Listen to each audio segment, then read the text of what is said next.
ඔබ සතුන් මරමරා හිටිය කෙනෙක් වුණත් දැන් ඔබ සත්තු මරන්නේ නැත්තම් ඔබේ ජීවිතය අලුත් වෙනවා. ඔබ හොරකම් කර කර හිටපු කෙනෙක් වුණත් දැන් හොරකම් කරන්නේ නැත්තම් ඔබේ ජීවිතය අලුත් වෙනවා. ඔබ වැරදි කාම සේවනයේ සල්ලාලකම කර කර හිටියත් දැන් ඔබ ඒවා අත්හැරලා ඔබේ ජීවිතය අලුත් වෙනවා. බොරු කිය හිටියත් දැන් ඔබ බොරු කියන්නේ නැත්තම් සත්‍ය කතා කරනවා නම් ඔබේ ජීවිතය අලුත් වෙනවා. මත්ද්‍රව්‍ය මත්පැන් ආදී පාවිච්චි කර කර හිටියත් ඔබ දැන් ඒ දේවල් අත්හැරලා නම් ඔබේ ජීවිතය අලුත් වෙනවා.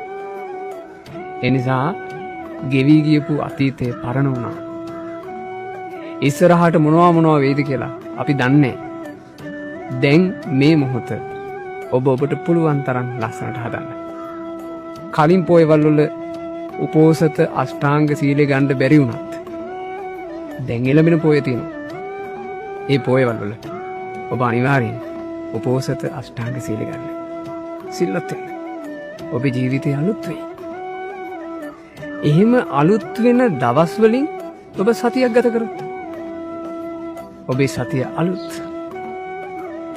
එහෙම අලුත් සති 4කින් ඔබට අලුත් මාසයක් ලැබෙයි.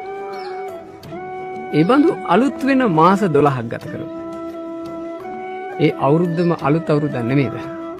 ඒ නිසා මේ මොහොතේ ඉඳන් පින් කරන්න පටන් ගන්න. කුසල් වඩන්න පටන් ගන්න. යහපතේ හැසිරෙන්න පටන් ගන්න. ධර්මයේ හැසිරෙන්න පටන් ගන්න. සිල්වත් වීම පටන් ගන්න.